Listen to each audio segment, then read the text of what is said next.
평생을 성실하게 살았고 번듯한 내 집도 한 채 있습니다. 나라에서 꼬박꼬박 나오는 연금도 200만 원 정도 되고요.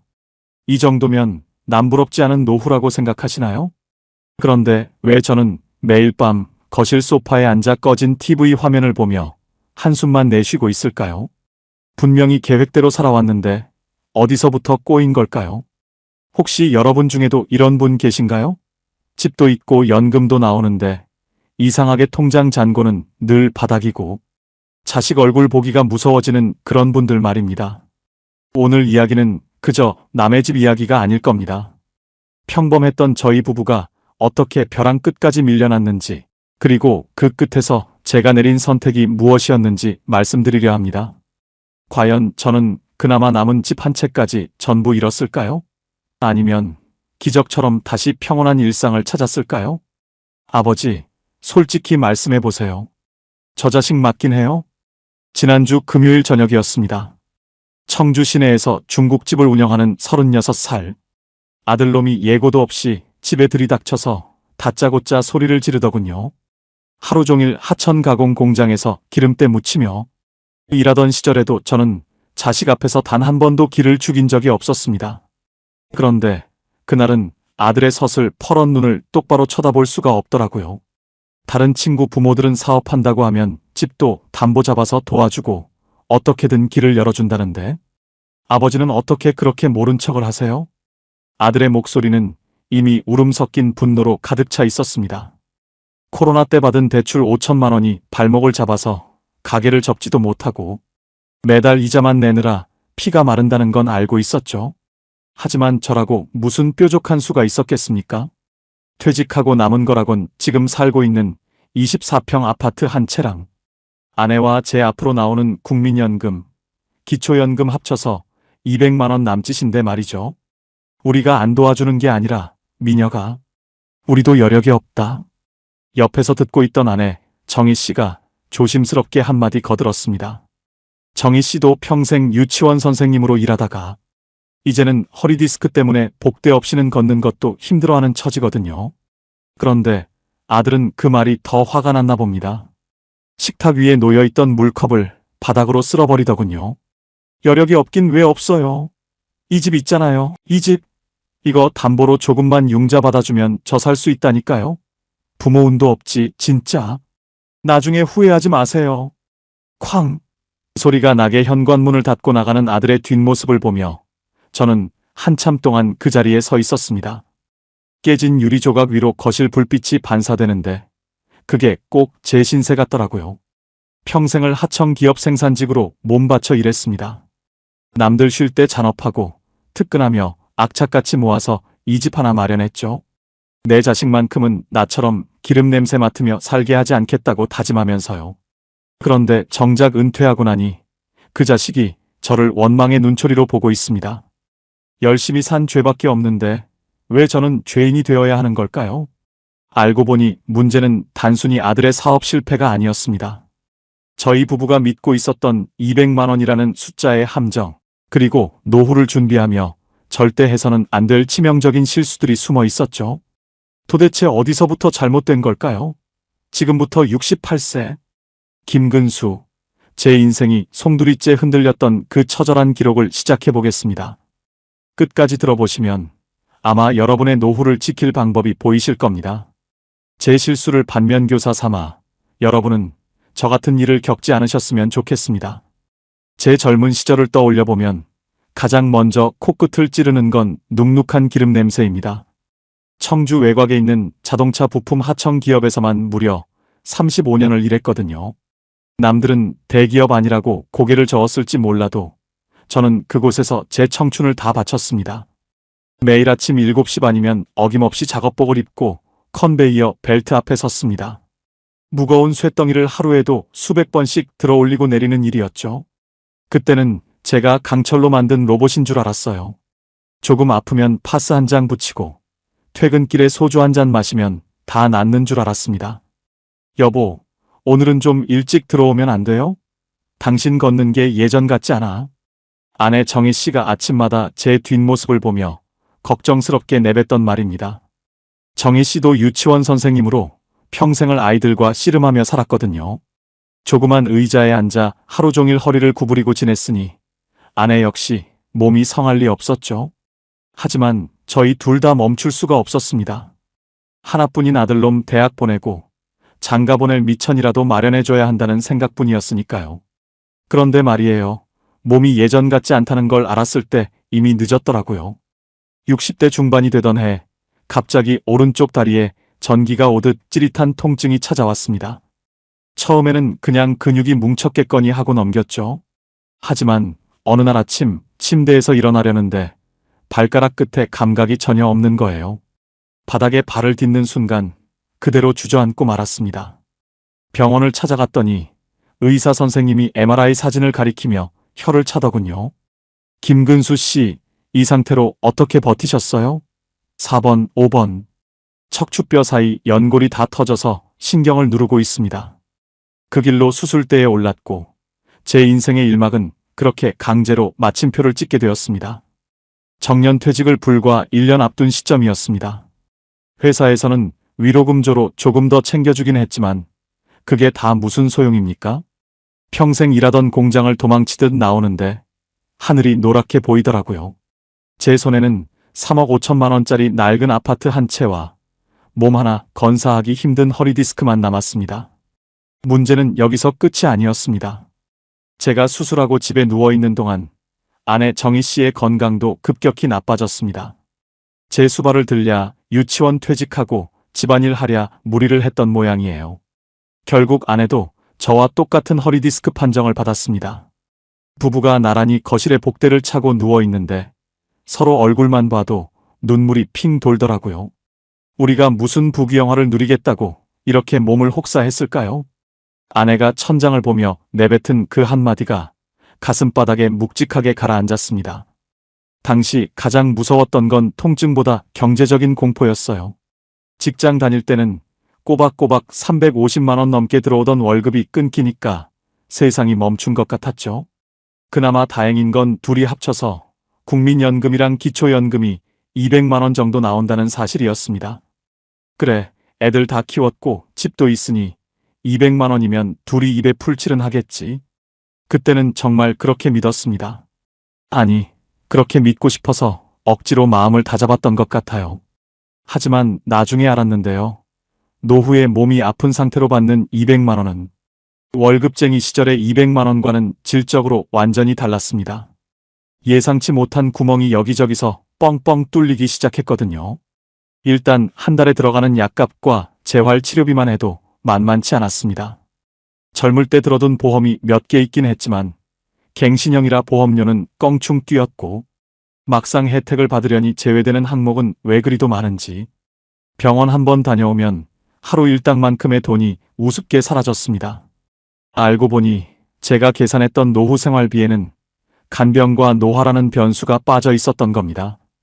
그래도 저희 부부는 견뎠습니다. 아들 민혁이한테 집만 되지 말자. 이게 저희의 유일한 목표였거든요. 아들이 청주 시내에 작게 중국집을 열었을 때 저희 부부는 남은 쌈짓돈을 다 털어줬습니다. 우리는 연금 나오니까 걱정 마라. 내 사업이나 번듯하게 성공시켜. 큰 소리치며 아들을 응원했죠. 하지만 그때 그 선택이 저희를 더 깊은 수렁으로 몰아넣는 시작점이 될 줄은 꿈에도 몰랐습니다. 아들의 가게가 어려워지기 시작하면서 200만 원이라는 숫자는 희망이 아니라 감옥이 되어버렸습니다. 여러분, 노후에 내 몸 하나 아픈 것도 서러운데 거기에 자식 일까지 꼬이기 시작하면 어떤 일이 벌어지는지 아십니까? 그건 단순히 돈이 줄어드는 문제가 아니라 영혼이 깎여나가는 과정이었습니다. 여러분은 한 달에 200만 원이라는 돈이 어느 정도의 가치라고 생각하시나요? 누군가는 애들 다 키웠으면 둘이서 충분하지라고 말할 겁니다. 저도 은퇴 전에는 그렇게 믿었습니다. 청주에 내 집 한 채 있겠다. 매달 나라에서 200만 원이 꼬박꼬박 들어오는데 뭐가 그리 걱정이겠냐며 스스로를 안심시켰죠. 그런데 막상 그 숫자를 가지고 한 달을 살아보니까요. 이건 생활비가 아니라 그냥 숨만 쉬어도 나가는 유지비에 가깝더라고요. 통장에 203만 원이 찍히는 날 저는 아내와 함께 식탁에 앉아 가계부를 적어 내려갔습니다. 기분 좋게 외식이라도 한번 해야 하는 날인데 분위기는 초상집이나 다름없었죠. 가장 먼저 나가는 게 아파트 관리비입니다. 24평이라 얼마 안 나올 줄 알았는데 겨울엔 난방비 포함해서 25만 원이 우습게 깨지더군요. 여기에 수도세, 전기세, 가스비 다 합치면 벌써 40만 원이 사라집니다. 우리 부부 휴대폰 요금이랑 TV 인터넷 요금 10만 원 정도 내고 나면 손에 쥐는 건 150만 원 남짓입니다. 여보, 이번 달에 우리 정기 검진 있는 거 알죠? 아내 정희 씨의 말에 가슴이 철렁했습니다. 둘 다 허리디스크 수술을 했으니 한 달에 한두 번은 꼭 병원에 가서 재활 치료를 받아야 하거든요. 도수 치료받고 약 타고 가끔 영양제라도 한 대 맞으면 두 사람 합쳐서 40만 원은 그냥 나갑니다. 실손 보험 청구를 한다고 해도 당장 내 주머니에서 나가는 현금은 큰 부담이 되더라고요. 생각처럼 쉽지 않았어요. 노후에 돈은 들어올 곳은 없는데 나갈 곳만 줄을 서 있었습니다. 병원비까지 빼고 나면 남는 건 110만 원입니다. 이걸로 30일을 버텨야 합니다. 하루에 3만 6천 원 꼴이죠. 에이 3만 원이면 둘이 고기도 사 먹겠다 하시겠지만 천만의 말씀입니다. 요즘 물가 보셨나요? 마트 가서 배추 한 포기, 계란 한 판 집어들면 5만 원이 훌쩍 넘습니다. 아내는 마트 전단지를 보며 100원이라도 싼 곳을 찾아 버스를 타고 서너 정거장을 더 갑니다. 35년 동안 아이들을 가르쳤던 유치원 선생님이 이제는 시장 골목에서 콩나물 값을 깎고 있는 모습을 보면 제 마음이 미어집니다. 당신 좋아하는 고기 좀 사지 왜 그냥 왔어? 아이고, 고기는 무슨. 집에 멸치 남은 거 볶아 먹으면 돼요. 당신 허리 생각해서 두부나 많이 먹자고요. 아내는 웃으며 말하지만 그 속이 오죽하겠습니까? 우리 부부는 그렇게 서로의 눈치를 보며 식탁에서 단백질을 지워나갔습니다. 하지만 진짜 문제는 식비가 아니었습니다. 예상과 완전히 달랐던 건 바로 사회적 비용이었습니다. 60대 후반이 되니 여기저기서 보고 소식이 들려옵니다. 친척들 경조사는 또 왜 그렇게 많은지 모르겠어요. 오랫동안 같이 일했던 공장 동료의 자녀 결혼식, 고향 친구 부모님의 장례식. 한 번 갈 때마다 최소 5만 원, 친하다 싶으면 10만 원입니다. 한 달에 이런 일이 서너 번만 겹쳐도 저희 한 달 식비의 절반이 날아갑니다. 이번 달엔 김 씨네 막내 결혼식도 있고 박 씨 어머니 돌아가셨다는데 어떻게 하지? 가야지 어떡해. 그래도 평생 알고 지낸 사람들인데. 안 가자니 도리가 아니고 가자니 당장 내일 먹을 쌀값이 걱정되는 처지. 남들은 3억짜리 아파트 산다고 부자라고 할지 모르겠지만 저희는 현금이 없어서 벌벌 떠는 하우스 푸어 그 자체였습니다. 집값은 올랐다는데 그게 제 입에 밥을 넣어주는 건 아니잖아요. 팔고 나가자니 이 나이에 갈 곳도 마땅치 않고 이 집이라도 있어야 나중에 아들놈한테 뭐라도 남겨줄 수 있다는 생각에 꽉 쥐고 있었던 거죠. 그런데 말이에요. 그때는 몰랐습니다. 이 200만 원이 사실은 아슬아슬한 살얼음판이었다는 거요. 어느 날은 아내 정희 씨가 저녁에 조용히 제 곁으로 오더니 통장을 내밀더군요. 여보, 아무래도 우리 기초연금 받는 거 조금씩이라도 떼서 비상금을 더 만들어야겠어요. 왜 무슨 일 있어? 민혁이 가게 말이에요. 요즘 손님이 너무 없대요. 코로나 끝나면 좀 나아질 줄 알았는데 물가가 오르니까 사람들이 짜장면 한 그릇 사 먹는 것도 부담스러워 한다더라고요. 아들의 이야기가 나오자마자 제 심장이 쿵쾅거리고 시작했습니다. 아들은 저희의 유일한 희망이자 자부심이었거든요. 30 중반에 청주 시내에서 중국집을 열었을 때 웍을 휘두르는 아들의 모습이 얼마나 듬직했는지 모릅니다. 하지만 그 중국집이 저희 부부의 노후를 집어삼키는 블랙홀이 될 줄은 그때까지만 해도 정말 상상도 하지 못했습니다. 남들이 말하는 평범한 노후의 기준이 무엇일까요? 아파트 한 채와 연금 200만 원. 통계청 자료를 봐도 이 정도면 상위권이라고 합디다. 그런데 왜 저희는 매달 말일만 되면 전기요금 고지서를 보며 가슴을 졸여야 했을까요? 왜 아픈 허리를 이끌고 파출부라도 나가야 하나 고민해야 했을까요? 알고 보니 그게 아니었어요. 200만 원은 사고가 나지 않았을 때만 유효한 숫자였습니다. 은퇴 생활이라는 게 그렇더라고요. 평소에는 잔잔한 호수 같다가도 돌멩이 하나만 던져지면 순식간에 파도가 칩니다. 저희 부부에게 그 돌멩이는 바로 자식이었습니다. 부모라는 이름표가 이토록 무겁고 잔인한 것인지 저는 68이 되어서야 뼈저리게 느끼기 시작했습니다. 그때 차라리 아들에게 모질게 굴었다면 어땠을까요? 아니, 차라리 아파트 담보로 대출이라도 받아서 일찌감치 가게를 정리해줬더라면 상황이 달라졌을까요? 꼬리에 꼬리를 무는 후회들이 밤마다 저를 괴롭혔습니다. 여러분, 노후에 현금 200만 원이 있다는 건 결코 부자가 아닙니다.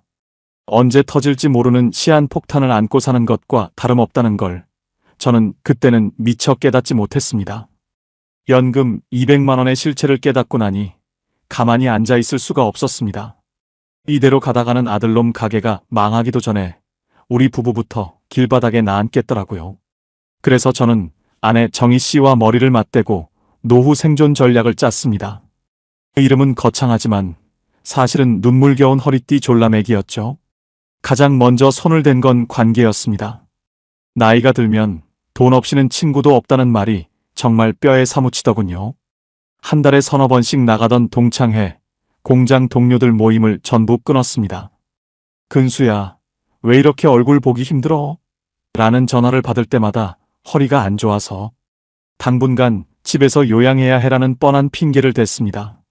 속으로는 5만 원, 10만 원 나가는 회비랑 술값이 무서워서 벌벌 떨고 있었으면서 말이죠. 생각처럼 쉽지 않았어요. 사람들과 멀어지니 세상에 우리 둘만 덩그러니 남은 기분이었습니다. 아내 정희 씨도 저 몰래 고군분투하고 있었습니다. 평소에 보지도 않던 지역 소식지를 뒤적이며 지원금이나 노인 일자리 정보를 찾더라고요. 어느 날은 아침 9시 반도 안 됐는데 서둘러 나갈 채비를 하길래 물었죠. 여보, 허리도 아픈데 어딜 그렇게 급하게 가요? 구청에서 시니어 일자리 상담을 해준대요. 내 유치원 교사 경력을 살리면 아이들 돌봐주는 일 정도는 할 수 있지 않을까 싶어서요. 그 말을 듣는데 고맙기도 하고 미안하기도 해서 코끝이 찡해졌습니다. 평생 아이들 가르치느라 고생했는데 은퇴해서도 남의 집 아이들을 돌보겠다고 나선 거잖아요. 하지만 정희 씨는 오히려 밝은 표정이었습니다. 한 달에 3,040만 원만 더 벌어도 아들 민혁이한테 반찬값이라도 보태줄 수 있다면서요. 그런데 말이에요. 세상은 우리 생각처럼 호락호락하지 않았습니다. 상담을 받고 돌아온 정희 씨의 얼굴이 어두웠습니다.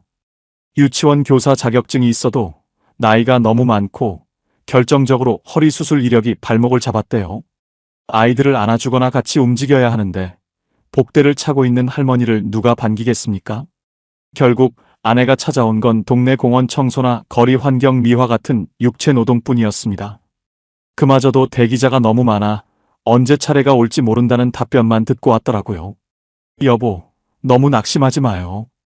우리가 기초연금 나오는 것만 잘 관리해도 어떻게든 버틸 수 있어요. 제가 할 수 있는 건 아내의 어깨를 토닥여주는 것뿐이었습니다. 우리는 다시 가계부를 펼쳤습니다. 식비를 더 줄이기 위해 집에서 15분 거리에 있는 전통시장 마감 시간을 노렸습니다. 저녁 7시 반쯤 가면 떠리로 파는 채소며 생선을 절반 가격에 살 수 있거든요. 허리가 끊어질 듯 아파도 검은 비닐봉지를 양손에 들고 걸었습니다. 버스비 1,500원이 아까워서 그 거리를 매번 걸어 다녔죠. 이것만으론 부족했습니다. 자꾸만 예상치 못한 돈이 새어나갔거든요. 어느 날은 거실 천장에서 물이 새기 시작했습니다. 지은 지 20년이 넘은 아파트라 배관이 말썽이었던 거죠. 수리업자를 불렀더니 80만 원을 부르더라고요. 연금 200만 원으로 한 달을 사는데 80만 원이 한 번에 나간다니 앞이 깜깜했습니다. 결국 그동안 아끼고 아껴서 모아둔 비상금 통장을 깼습니다. 노후 준비의 핵심은 예비비라는데 저희에게 예비비는 사치였습니다. 막막한 마음에 주민센터를 찾아가 상담도 받아봤습니다. 저희 같은 시니어들이 받을 수 있는 복지 혜택이 더 없을까요?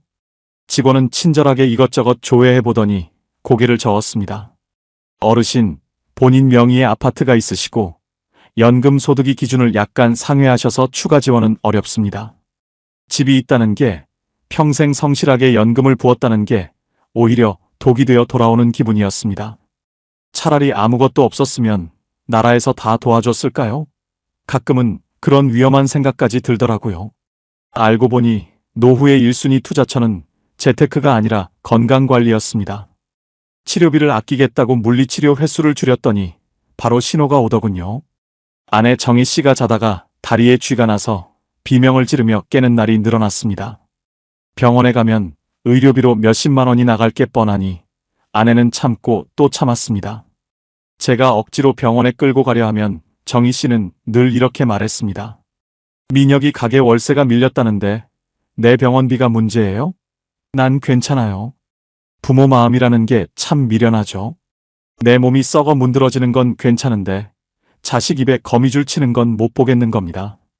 우리는 그렇게 하루하루를 생존이 아니라 버티기로 일관했습니다. 연금 200만 원 중 50만 원을 따로 떼어 아들에게 보낼 계획까지 세우면서 말이죠. 그때는 그게 최선인 줄 알았습니다. 우리가 조금 더 굶고 조금 더 아프면 아들이 다시 일어설 수 있을 줄 알았어요. 아들이 아버지, 이번 달엔 손님이 좀 늘었어요 라고 웃으며 말할 때마다 저희 부부는 세상 모든 걸 얻은 것처럼 행복했습니다. 그 소박한 소식 하나가 우리를 다시 움직이게 하는 원동력이었으니까요. 하지만 아직 남은 게 있었습니다. 저희가 놓치고 있었던 아주 거대한 파도 말입니다. 아들의 밝은 목소리 뒤에 가려진 진실을 우리는 보지 못했습니다. 아니, 어쩌면 보고 싶지 않아서 애써 눈을 감았던 것일지도 모릅니다. 200만 원으로 꾸려가는 이 위태로운 평화가 얼마나 허망하게 무너질지 저희는 그때까지만 해도 꿈에도 몰랐습니다. 사람 마음이 참 간사하더라고요. 연금 200만 원으로 피 말리는 생활을 하면서도 아들놈 가게가 좀 나아진다는 소리. 한마디에 그간의 고생이 눈 녹듯 사라지는 겁니다. 어느 주말이었어요. 청주 시내 나가는 버스비를 아끼고 아껴서 우리 부부는 오랜만에 아들 민혁이의 중국집을 찾아갔습니다. 가게 문을 열고 들어가는데 코끝을 찌르는 고소한 짜장 냄새와 웍 부딪히는 소리가 그렇게 반가울 수가 없었습니다. 어이구, 아버지, 어머니, 여기까지 어떻게 오셨어요? 하얀 조리복을 입고 땀을 뻘뻘 흘리며 나오는 아들을 보니 가슴이 뭉클하더군요. 그동안 장사가 안 돼서 얼굴이 반쪽이 됐었는데 그날따라 얼굴색이 좀 좋아 보였습니다. 홀에는 손님이 3테이블이나 차 있었고 배달 주문 벨 소리도 쉬지 않고 울려댔습니다. 아들은 저희를 제일 구석진 자리에 앉히더니 세상에서 제일 맛있는 탕수육과 짜장면을 내왔습니다. 요즘 근처에 아파트 공사 현장이 생겨서 그런지 점심때 정신이 없어요. 아버지, 이제 걱정 안 하셔도 돼요. 그 말을 듣는데 젓가락을 든 손이 파르르 떨렸습니다. 옆에 앉은 아내 정희 씨는 벌써 눈시울이 붉어져서 짜장면을 비비지도 못하고 있더라고요. 우리가 병원비 아끼고 마트 떨이 채소 사 먹으며 버틴 보람이 여기 있구나 싶었습니다. 부모라는 게 그렇잖아요. 나는 굶어도 자식 입에 기름진 거 들어가는 것만 봐도 배가 부른 법이니까요. 막상 해보니까요. 자식 잘 되는 소식이 노후의 어떤 보약보다 낫더라고요. 그날 아들은 계산대 밑에서 빳빳한 10,000원짜리 10장을 꺼내 제 주머니에 찔러 넣어줬습니다. 이거 용돈 하세요. 제가 더 많이 드려야 하는데 일단 이것만 가져가세요. 손사래를 치며 거절했지만 아들은 끝내 제 주머니에 그 돈을 밀어 넣었습니다. 집으로 돌아오는 버스 안에서 저는 그 10,000원짜리 10장을 몇 번이나 만져봤는지 모릅니다. 이 10만 원은 그냥 돈이 아니었습니다. 우리 아들이 다시 일어섰다는 증거였고 우리 부부의 고생이 끝났다는 신호탄이었죠. 여보, 이제 우리 실손 보험료 내는 것도 걱정 안 해도 되겠어요. 민혁이가 저렇게 씩씩하게 일하니까 조만간 대출도 다 갚겠죠? 아내 정희 씨가 창밖을 보며 안도의 한숨을 내쉬었습니다. 저도 고개를 끄덕이며 맞장구를 쳤습니다. 우리는 집에 돌아오자마자 그동안 미뤄뒀던 일들을 하나둘씩 처리했습니다. 제일 먼저 한 건 아내의 물리치료를 예약하는 것이었습니다. 그동안 돈 아깝다고 일주일에 한 번 갈까 말까 했던 병원을 이제는 제대로 다녀보자고 약속했죠. 또 아들이 준 용돈에 저희 연금을 조금 보태서 고생하는 아들. 가게에 보탬이 될 만한 지원금 정보도 더 알아보기 시작했습니다. 이것만으론 부족했습니다. 저희는 더 큰 꿈을 꾸기 시작했거든요. 민혁이가 저렇게 열심히 하는데 우리가 조금만 더 밀어주면 금방 자리를 잡지 않을까요? 아내의 제안에 제 마음도 흔들렸습니다. 사실 아들이 처음 가게를 낼 때 받은 창업대출 5천만 원이 늘 마음의 짐이었거든요.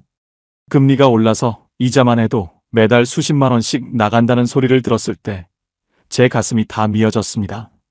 우리가 받는 연금 200만 원 중 일부를 아예 아들 대출 이자로 자동이체 해버릴까 하는 생각까지 들더라고요. 이게 부모의 병인가 봅니다. 분명히 우리도 허리가 아파서 복대를 차고 있고 매달 고정지출 메우기도 벅찬 처지인데 자식이 조금 살아나는 기미가 보이니 내 몸 돌볼 생각은 뒷전이고 어떻게 하면 더 퍼줄까 그 궁리만 하게 되는 거죠. 저는 그날 밤 청주 24평 아파트 등기권리증을 한참 동안 만져봤습니다. 이거 담보로 대출 좀 받아서 아들 빚만이라도 청산해주면 우리 민혁이가 얼마나 홀가분하게 일할까 하는 위험한 생각이 머릿속을 떠나지 않았습니다. 알고 보니 그게 제 인생에서 가장 치명적인 독이 든 성배였다는 걸 그때는 몰랐습니다. 그래도 그 당시에는 참 행복했습니다. 아침에 눈을 뜨면 오늘도 우리 아들 가게에 손님이 많겠지? 하는 기대감으로 하루를 시작했으니까요. 동네 사람들을 만나도 이제는 기가 죽지 않았습니다. 아이고, 김씨 아들은 요즘 장사 잘 된다며? 좋겠어. 라는 말을 들을 때마다 세상을 다 얻은 기분이었습니다. 35년 생산직 인생, 허리디스크로 무너진 자부심이 아들의 성공으로 다시 세워지는 기분이었죠. 여보, 우리 다음 달엔 민혁이 가게 가서 갈비라도 좀 사다 줍시다. 애가 너무 말랐더라고요. 그래요. 우리 연금 나오는 날 맞춰서 장 좀 봅시다. 이번엔 당신 좋아하는 고기도 좀 사고요. 우리는 마치 모든 위기가 끝난 것처럼 웃으며 대화했습니다. 200만 원이라는 숫자가 주는 압박감도 아픈 허리의 통증도 그 희망이라는 마약 앞에서는 아무것도 아니었습니다. 그렇게 저희 부부는 폭풍이 몰아치기 직전에 가장 고요하고 평화로운 시간을 보내고 있었습니다. 여러분, 자식이 잘 되는 모습만큼 부모의 눈을 멀게 하는 게 또 있을까요? 그 눈먼 사랑이 나중에 어떤 부메랑이 되어 돌아올지 저는 그때 제 주머니 속 10만 원의 무게에만 취해 있었습니다.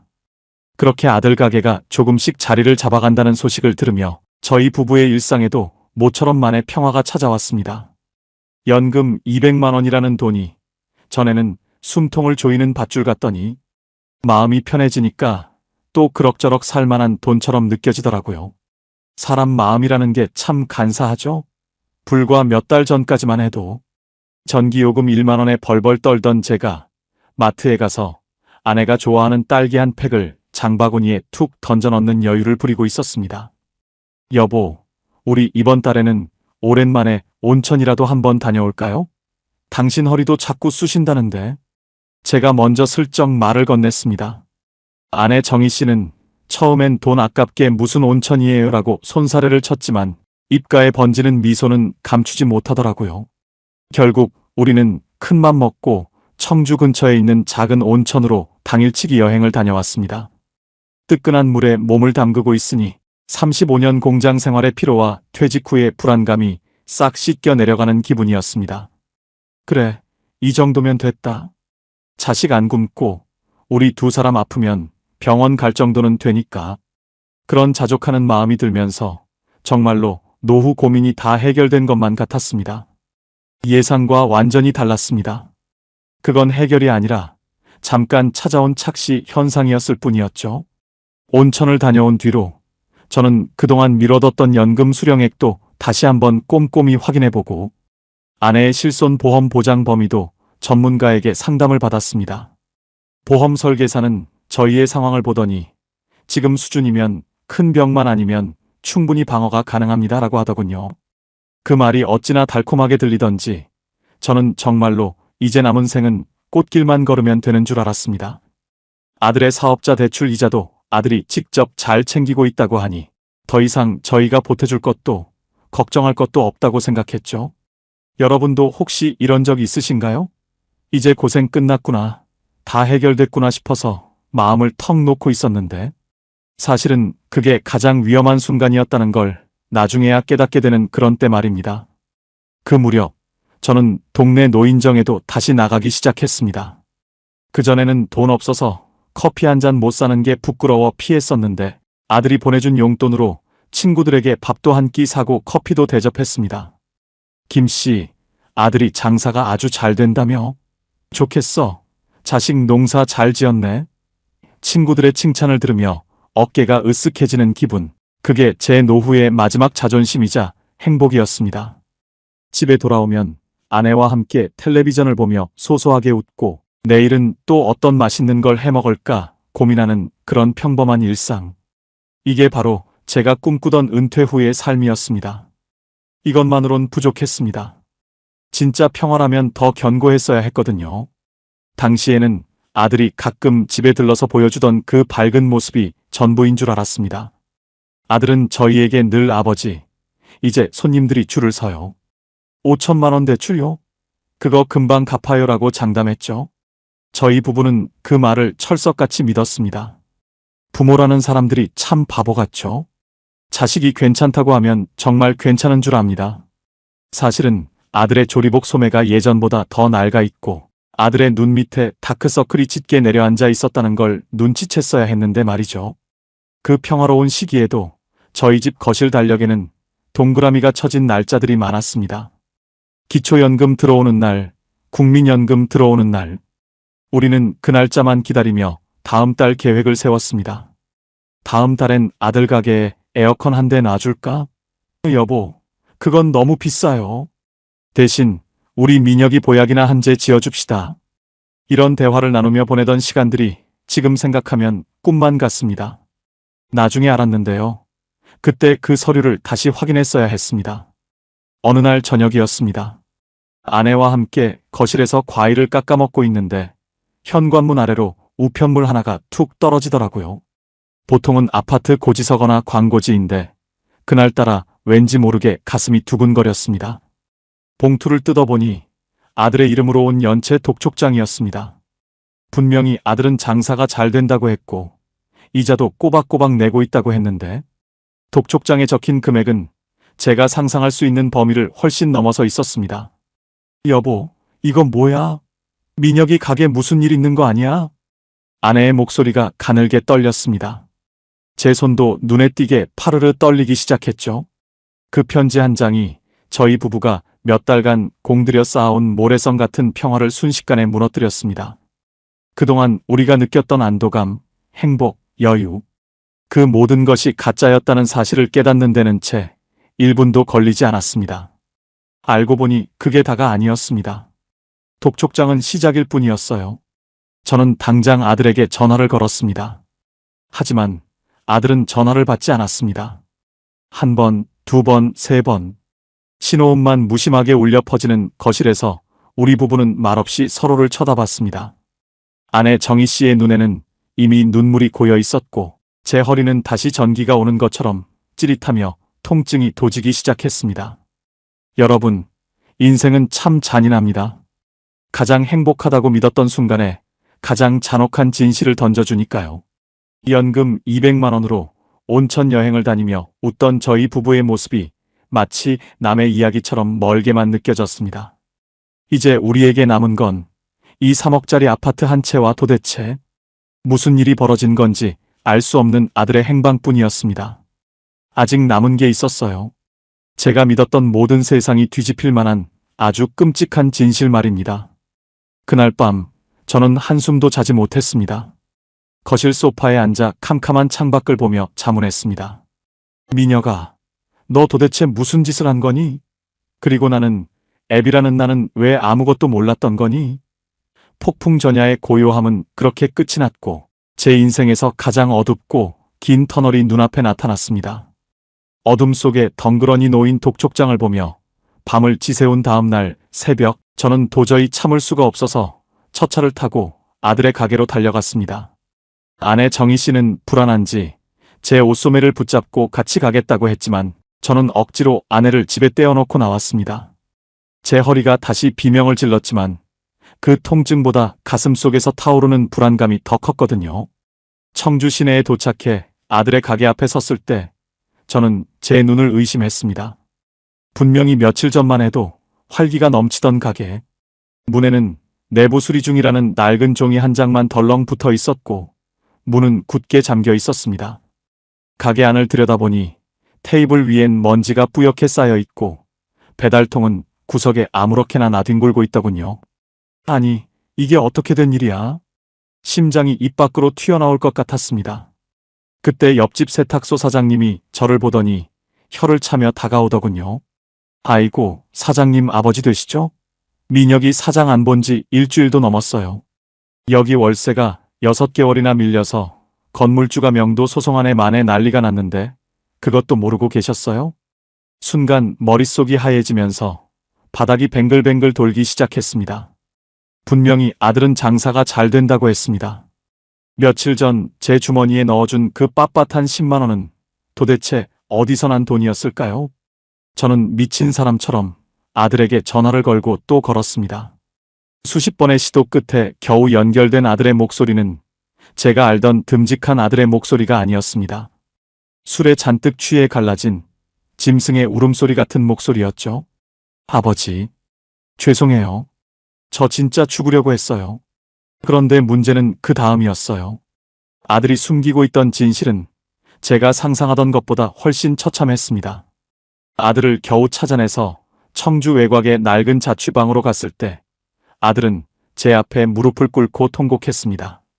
알고 보니 코로나 때 받은 대출 5천만 원은 이미 한계에 다다른 상태였고 가게를 유지하겠다고 손을 댄 게 제2금융권의 카드론과 고금리 사채였다고 하더군요.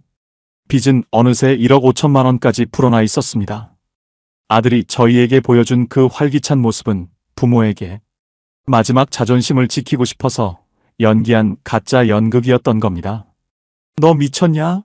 그 큰 돈을 빌리면서 어떻게 상해 한마디 안 해?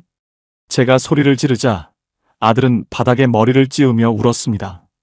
가게 손님들이 많아 보였던 건 아들이 사람들을 끌어모으려고 무리하게 할인 행사를 한 결과였고 실제로는 팔면 팔수록 적자가 나는 구조였다는 사실도 그때 알게 되었습니다. 제 주머니에 찔러준 그 10만 원도 사실은 일수쟁이에게 빌린 돈의 일부였다는 걸 알았을 때 저는 그 돈이 제 살점을 도려내는 칼날처럼 느껴졌습니다. 그때는 몰랐습니다. 이 소식이 제 아내에게 어떤 비극이 될지를요. 집으로 돌아와 차마 입이 떨어지지 않았지만 아내에게 사실대로 말할 수밖에 없었습니다. 이야기를 듣던 아내 정희 씨는 한참 동안 아무 말이 없었습니다. 그러더니 갑자기 가슴을 움켜쥐고 숨을 헐떡이기 시작하더군요. 여보, 정희 씨, 왜 그래? 놀라서 달려갔지만 아내는 그대로 거실 바닥에 쓰러지고 말았습니다. 극심한 스트레스가 이미 약해질 대로 약해진 아내의 몸을 강타한 겁니다. 응급실로 실려간 아내는 쇼크로 인해 마비 증세까지 보였고 수술했던 허리 부위가 다시 도져서 당장 입원 치료가 필요하다는 진단을 받았습니다. 연금 200만 원으로 평온을 꿈꾸던 우리 부부의 노후가 단 하루 만에 지옥으로 변해버린 순간이었습니다. 막상 겪어보니까요. 돈보다 무서운 게 사람의 절망이더라고요. 병원비는 당장 하루에 수십만 원씩 청구되기 시작했습니다. 그동안 들어놓았던 보험이 있었지만 기왕력 기존 질환 때문에 보상이 안 된다는 답변만 돌아왔습니다. 아들은 연락이 두절되었고 병원 복도에 혼자 앉아 있는데 지나가는 간호사들의 발소리조차 제 목을 죄는 것 같았습니다. 여러분, 3억짜리 아파트가 있으면 뭐합니까? 당장 아내 수술비를 낼 현금 500만 원이 없어서 쩔쩔매고 있는데 말이죠. 저는 그날 밤 병원 옥상에 올라가 청주 시내의 불빛들을 내려다봤습니다. 저 많은 불빛 중에 내 편은 하나도 없구나 하는 생각이 드니 정말이지 그대로 뛰어내리고 싶은 충동이 일었습니다. 하지만 여기서 끝이 아니었습니다. 아직 남은 게 있었거든요. 가게 주인으로부터 연락이 왔습니다. 아들이 가게를 비우지 않으면 저희가 살고 있는 아파트에 가압류를 걸겠다고 협박하더군요. 아들이 가게 계약을 할 때 제 명의를 보증인으로 세웠다는 사실을 그때서야 서류를 통해 확인하게 된 겁니다. 제 인감도장을 아들이 몰래 가져가서 찍었던 모양입니다. 아이고 민혁아, 내가 어떻게 나한테 이럴 수 있니? 자식에 대한 배신감과 아내에 대한 죄책감, 그리고 내일을 알 수 없는 공포가 저를 덮쳤습니다. 그때 깨달았습니다. 노후의 평화는 유리그릇 같아서 자식이라는 망치가 한 번만 휘둘러져도 산산조각이 난다는 것을요. 솔직히 포기하고 싶었습니다. 그냥 이대로 눈을 감으면 편해질까 싶었죠. 하지만 병상에서 신음하는 아내의 손을 놓을 수는 없었습니다. 저는 다시 마음을 다잡아야 했습니다. 남은 건 이제 이 아파트 한 채뿐인데 이것마저 자식의 구렁텅이에 던져 넣어야 할지 아니면 비정하게 선을 그어야 할지 제 인생에서 가장 잔인한 선택의 기로에 서게 되었습니다. 여러분, 만약 여러분이라면 이 상황에서 어떤 선택을 하시겠습니까?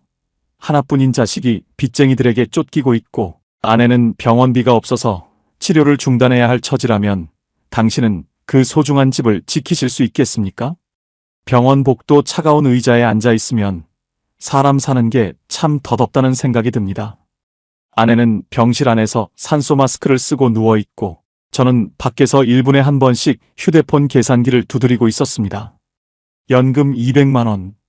그 숫자가 전에는 우리 부부를 지켜주는 든든한 성벽 같더니 이제는 저를 비웃는 조롱 섞인 점수판처럼 보이더라고요. 당장 아내의 입원비와 수술비 중간 정산금이 480만 원이 나왔습니다.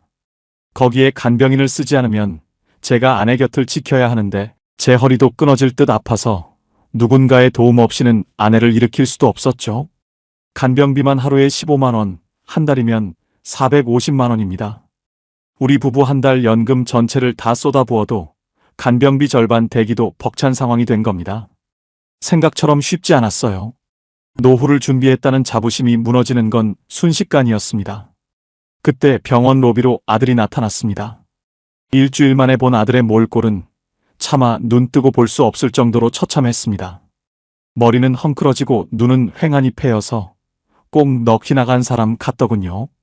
그런 아들을 보며 화를 내야 하는데 부모 마음이 또 그렇지가 못했습니다. 밥은 먹었냐는 말이 목구멍까지 차올랐지만 저는 입을 굳게 다물었습니다. 아버지, 정말 방법이 이것밖에 없어요. 한 번만, 딱 한 번만 도와주세요. 아들이 제 앞에 무릎을 꿇고 제 바짓가랑이를 붙잡았습니다. 주변 사람들이 수군거리며 지나갔지만 아들은 아랑곳하지 않았습니다. 가게 보증금은 이미 다 날아갔고 사채업자들이 집까지 찾아온대요. 아버지 명의 아파트로 담보대출 조금만 받으면 그 급한 불부터 끌 수 있어요. 제가 죽어라 이래서 매달 이자랑 원금 다 갚을게요. 제발요, 아버지. 순간 마음이 철렁했어요. 아들의 입에서 집이라는 단어가 나오는 순간 말입니다. 이 아파트는 제게 단순한 건물이 아니었습니다. 하청 공장에서 기름 냄새 맡으며 35년을 버틴 제 인생 그 자체였거든요. 이 집마저 흔들리면 병실에 누워있는 아내와 저는 갈 곳이 없었습니다. 안 된다. 이 집은 절대 안 돼. 네 어머니 병원비도 없어서 지금 사투를 벌이고 있는데 어떻게 집을 담보로 또 빚을 내니? 제 단호한 말에 아들의 눈빛이 순식간에 변하더군요. 슬픔과 미안함이 가득했던 눈에 원망과 도끼가 서리기 시작했습니다. 아버지는 이 상황에서도 집이 더 중요하세요? 아들이 죽게 생겼다는데? 어머니 병원비도 그 대출 받으면 한꺼번에 해결할 수 있잖아요. 왜 그렇게 고집만 피우시냐고요? 병원 복도에 아들의 고함이 울려 퍼졌습니다. 저는 아무 말도 할 수 없었습니다. 가슴이 꽉 막혀서 숨이 잘 쉬어지지 않았죠. 그때 병실 안에서 겨우 정신을 차린 아내 정혜 씨가 힘없는 목소리로 저를 불렀습니다. 여보, 민혁이 저러다 진짜 큰일 나면 어떡해요? 그냥 집이라도. 아내는 그 와중에도 자식 걱정뿐이었습니다. 본인은 숨도 제대로 못 쉬면서 아들이 길바닥에 나앉는 건 차마 못 보겠다는 거죠. 저는 아내의 손을 꼭 잡았습니다. 아내의 손이 얼음장처럼 차가웠습니다. 당신 미쳤어? 이 집 넘어가면 우리 둘은 어디로 가라고? 민혁아, 너도 들어라. 애비가 해줄 수 있는 건 여기까지다. 이게 다가 아니었습니다. 제가 모르는 복병이 또 하나 숨어 있었거든요. 알고 보니 아들이 제 인감도장을 가져가서 작성했던 그 연대보증. 서류가 단순히 가게 계약에만 국한된 게 아니었습니다. 아들이 제2금융권에서 대출을 받을 때도 제 명의를 교묘하게 이용했더라고요. 은행에서 전화가 오기 시작했습니다. 김근수 씨 본인 맞으시죠? 아드님 대출건으로 자산 가압류 절차 들어갑니다. 하늘이 무너진다는 표현이 이럴 때 쓰는 걸까요? 내 의지와 상관없이 내가 평생 일궈온 모든 것이 자식의 실수 때문에 모래성처럼 씻겨 내려가고 있었습니다. 저는 그날 밤 병원 비상구 계단에 앉아 소리 없이 울었습니다. 68살 먹은 늙은 아비가 할 수 있는 게 고작 우는 것뿐이라니 제 자신이 너무나도 한심하고 가증스러웠습니다. 막상 겪어보니까요. 가족이라는 이름이 때로는 가장 잔인한 족쇄가 되기도 하더라고요. 병원비 독촉은 매일 아침마다 휴대폰 문자로 날아왔고 사채업자들은 어떻게 알았는지 병원 앞까지 찾아와 저를 압박했습니다. 영감님, 아들 살리고 싶으면 도장 찍으세요. 안 그러면 아드님 무사하지 못합니다. 그들의 험악한 말 한마디 한마디가 제 심장을 난도질했습니다. 연금 200만 원은 이제 아무런 힘이 없었습니다. 그 돈은 병원 매점에서 죽 사 먹고 아내 기저귀 사는데도 모자랐으니까요. 저는 결국 결단을 내려야 했습니다. 이대로 아들과 함께 침몰할 것인가 아니면 자식을 버리고 우리 부부만이라도 살아남을 것인가. 여러분이 제 상황이라면 어떤 선택을 하시겠습니까? 병든 아내를 위해 집을 지키는 게 맞을까요? 아니면 벼랑 끝에 선 아들을 위해 마지막 도박을 해야 할까요? 제 인생에서 가장 길고 처절했던 그 밤, 저는 결국 도장을 찾아 가방 깊숙이 넣었습니다. 아직 남은 게 있었어요. 제가 그 도장을 찍으러 가던 날 만난 뜻밖의 진실 말입니다. 그 진실을 마주했을 때 저는 제가 믿어온 모든 세상이 가짜였다는 것을 알게 되었습니다. 아들이 숨기고 있었던 도저히 용서할 수 없는 마지막 비밀 하나가 저를 기다리고 있었거든요. 아들을 위해 아파트 담보대출 서류에 도장을 찍으러 가기로 한 날 아침이었습니다. 저는 마지막으로 아들의 자취방에 들러 챙길 서류가 없는지 확인하려 했죠. 아들은 은행에 먼저 가 있겠다며 서둘러 나간 뒤였고 저는 텅 빈 방 안에서 낡은 서류 가방 하나를 발견했습니다. 가게 장부라도 들어있나 싶어 열어본 그 가방 안에는 제가 평생 본 적도 없는 기괴한 서류들이 가득했습니다. 일수 전단지부터 시작해서 사채업자들의 이름이 적힌 차용증들이 수십 장이었죠. 그런데 그 서류들 사이에서 제 눈을 의심하게 만드는 종이 한 장이 튀어나왔습니다. 알고 보니 그게 아니었어요. 아들이 망한 건 단순히 코로나 때문이 아니었습니다. 그 종이는 비트코인인지 주식인지 하는 해외 투자 사이트의 거래 내역서였습니다. 아들은 가게가 조금 힘들어지자 한탕에서 빚을 갚겠다는 생각으로 손님들이 짜장면 한 그릇 사 먹고 낸 그 귀한 돈들을 몽땅 도박 같은 투자에 쏟아부었던 겁니다. 가게 월세가 6개월 밀리는 동안에도 아들은 PC방에 앉아 숫자가 오르내리는 화면만 보고 있었던 거죠. 이 천벌 받을 놈아. 내가 어떻게 이럴 수 있니? 심장이 터져나갈 것 같았습니다. 부모는 200만 원 연금 중에 50만 원을 떼어 보내주려고 마트 마감 시간에 1,000원짜리 콩나물을 깎으며 살았는데 그 금쪽 같은 돈을 정체 모를 숫자에 다 날려버렸다는 사실에 눈앞이 캄캄해졌습니다. 제 인생 35년의 기름때가 아들의 손가락 몇 번 움직임에 증발해버린 기분이었죠. 순간 마음이 철렁했어요. 내가 이 녀석을 위해 집까지 팔려고 했다니요. 저는 그 자리에서 주저앉아 한참을 멍하니 있었습니다. 그때 휴대폰이 요란하게 울렸습니다. 아내 정희 씨가 입원해 있는 병원이었습니다. 김근수 보호자님, 최정희 환자님 상태가 급격히 나빠졌습니다. 지금 당장 중환자실로 옮겨야 해요. 정신없이 병원으로 뛰어갔습니다. 아내는 산소호흡기에 의지한 채 초점 없는 눈으로 천장을 보고 있었습니다. 의사 선생님은 극심한 스트레스로 인한 뇌졸중 전조 증상까지 보인다고 하더군요. 당장 집중 치료가 필요한데 문제는 돈이었습니다. 생각처럼 쉽지 않았어요. 노후에 아픈 건 죄가 된다는 말을 비로소 실감했습니다.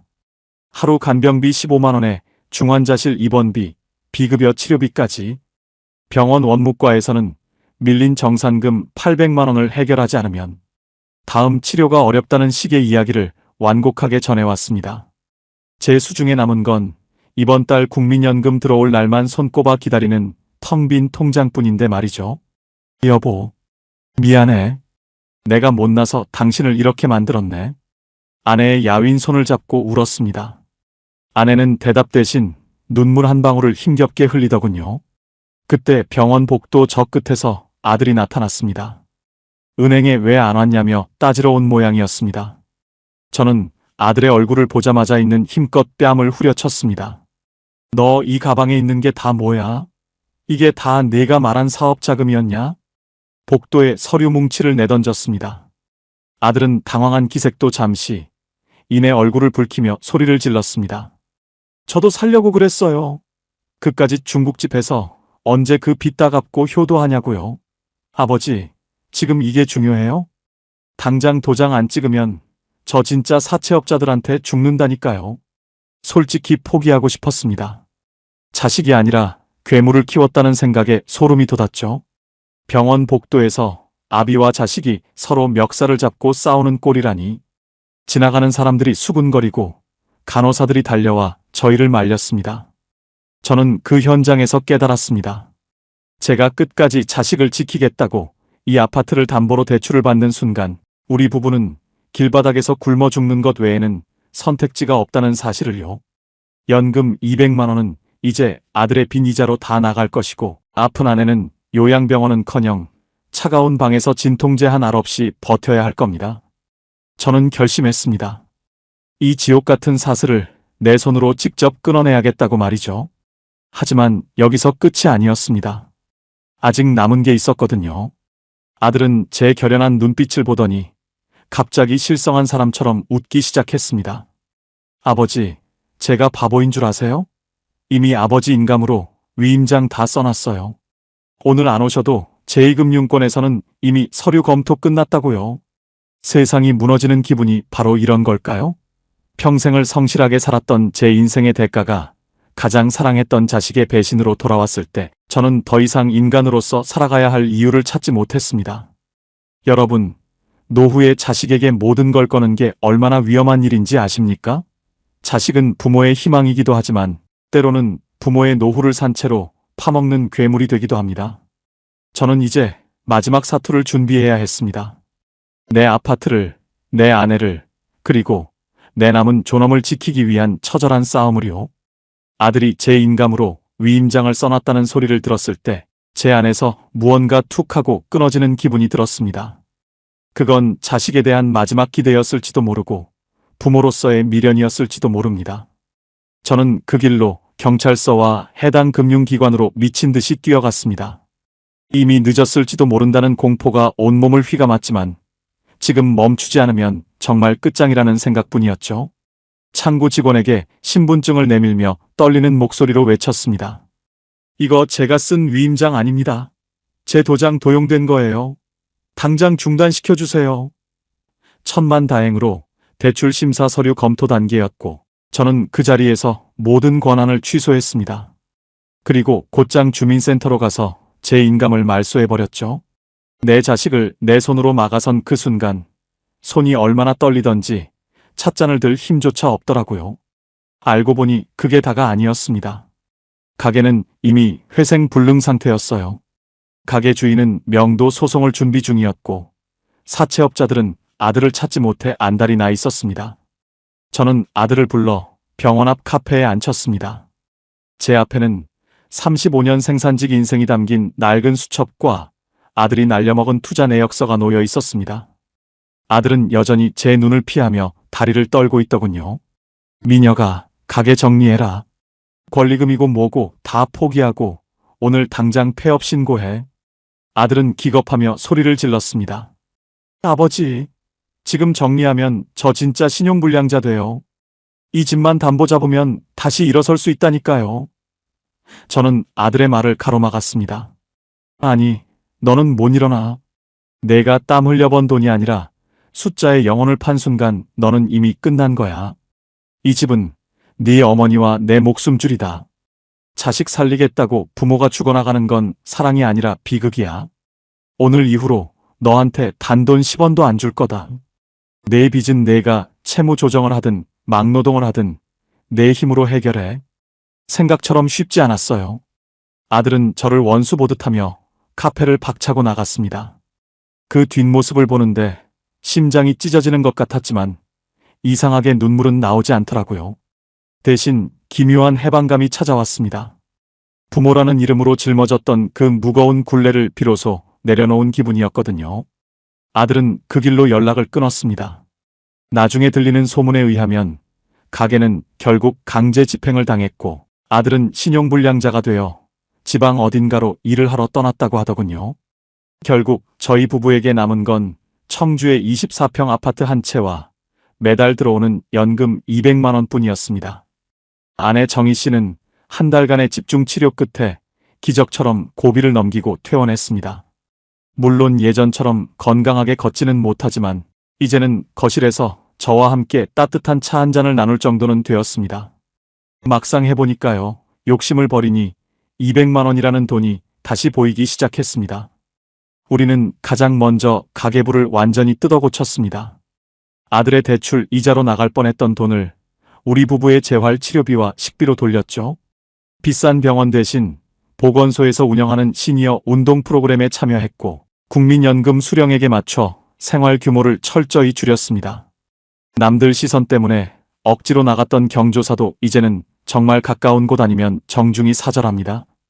현재 저희의 삶은 지극히 단조롭지만 그 어느 때보다 평온합니다. 아침에 일어나면 아내 허리에 복대를 채워주고 함께 아파트 단지를 산책합니다. 점심에는 마트에서 사온 신선한 채소로 식사를 하고 오후에는 지역 도서관에 가서 책을 보거나 라디오를 듣습니다. 가끔 아들 생각이 나지 않는다면 거짓말이겠지만 그럴 때마다 저는 아내의 손을 꼭 잡습니다. 우리가 살아야 아들도 돌아올 곳이 있다는 마음으로요. 여기에 중요한 게 있어요. 저희가 집을 지켰기에 이 평온이 가능하다는 사실입니다. 만약 그때 아들의 절규에 휘말려 아파트를 담보로 대출을 받았다면 어땠을까요?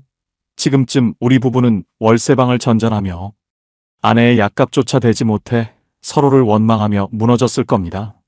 냉정해 보일지 모르지만 노후의 자식은 사랑의 대상이지 구원의 대상이 아니라는 걸 저는 이 처절한 사투 끝에 배웠습니다. 이제 통장에 찍히는 200만 원은 저에게 단순한 숫자가 아닙니다.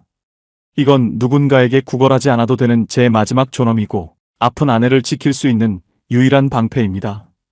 우리는 오늘도 그 200만 원의 가치를 소중히 여기며 내일은 또 어떤 소박한 행복을 찾을지 고민하며 잠자리에 듭니다. 수많은 시행착오 끝에 도달한 이 현실적인 정착지. 비록 자식과의 관계는 서먹해졌고 몸은 예전 같지 않지만 우리는 비로소 진짜 우리만의 노후를 살아가고 있습니다. 여러분, 이제 제 긴 이야기도 끝을 향해 가고 있네요. 아들이 지방으로 떠난 지 벌써 1년이 다 되어 갑니다. 가끔 술에 취해 전화가 오기도 하고 명절에는 짧은 문자 하나가 전부지만 저는 예전처럼 안달복달하지 않습니다. 냉정하다고 하실지 모르겠지만 이게 제가 찾은 유일한 생존 방식이었습니다. 제가 겪은 이 지옥 같은 시간을 통해 깨달은 뼈아픈 노후 자금의 진실을 여러분께 꼭 말씀드리고 싶습니다. 다시는 저 같은 사람이 나오지 않길 바라는 마음으로 말이죠. 첫 번째는요, 여러분이 지금 살고 있는 집은 절대로 건드리지 마세요. 자식이 죽는 소리를 하고 당장 길바닥에 나앉는다고 해도 여러분의 집은 그들을 위한 담보가 아니라 여러분 부부의 마지막 보루입니다. 집을 넘겨주는 순간 여러분은 자식의 상전에서 천덕꾸러기로 전락하게 됩니다. 저도 그때 그 대출 서류에 도장을 찍었다면 지금쯤 아들 원망만 하며 아픈 아내와 함께 이름 모를 여인숙을 전전하고 있었을 겁니다. 집은 단순한 부동산이 아니라 여러분의 마지막 존엄이라는 걸 명심하세요. 두 번째는 연금 200만 원을 우습게 보지 마세요. 200만 원으로 어떻게 살아? 라고 말하는 사람들도 있겠죠. 하지만 현역 시절의 200만 원과 은퇴 후의 200만 원은 무게가 다릅니다. 이 돈은 여러분이 병원에 가고 약을 사고 따뜻한 밥을 먹게 해주는 생명줄입니다. 자식이 가게가 어렵다며 매달 50만 원만 보태달라고 하면 그건 여러분의 생명줄을 조금씩 잘라가는 것과 같습니다. 국민연금과 기초연금은 나라가 준 선물이 아니라 여러분이 평생 흘린 땀방울에 대한 보상입니다. 그 보상을 자식의 밑빠진 독에 붓지 마세요. 이것만으론 부족했습니다. 여러분의 건강보험과 실손보험은 끝까지 유지해야 합니다. 노후의 가장 큰 지출은 식비도 주거비도 아닙니다. 바로 병원비입니다. 돈 없어서 치료를 포기하는 것만큼 비참한 일은 없습니다. 생활비를 줄여서라도 보험은 유지하십시오. 저도 아내 수술비와 간병비 때문에 피눈물을 흘려보니 알겠더라고요. 준비된 의료비가 없으면 그 어떤 평화로운 노후도 순식간에 무너집니다. 알고 보니 진짜 효도는 자식에게 돈을 주는 게 아니었습니다. 부모가 건강하게 내 돈으로 내 생활을 꾸려나가는 것. 그게 바로 자식의 짐을 덜어주는 최고의 효도라는 걸 이제야 알았습니다. 자식에게 퍼주다가 함께 망하는 건 자식을 돕는 게 아니라 자식에게 부모를 버려야 하는 죄책감까지 덤으로 얹어주는 일입니다. 오늘 제 긴 하소연을 끝까지 들어주셔서 정말 고맙습니다. 청주의 낡은 아파트 거실에서 잠든 아내의 얼굴을 보며 이 글을 마칩니다. 창밖에는 찬 바람이 불지만 저희 집 거실은 보일러의 온기로 따뜻합니다. 매달 들어오는 200만 원의 연금이 이 온기를 지켜주고 있죠. 여러분, 노후는 누구에게나 처음입니다. 그래서 실수할 수 있습니다. 하지만 그 실수가 인생을 송두리째 앗아가게 두어서는 안 됩니다.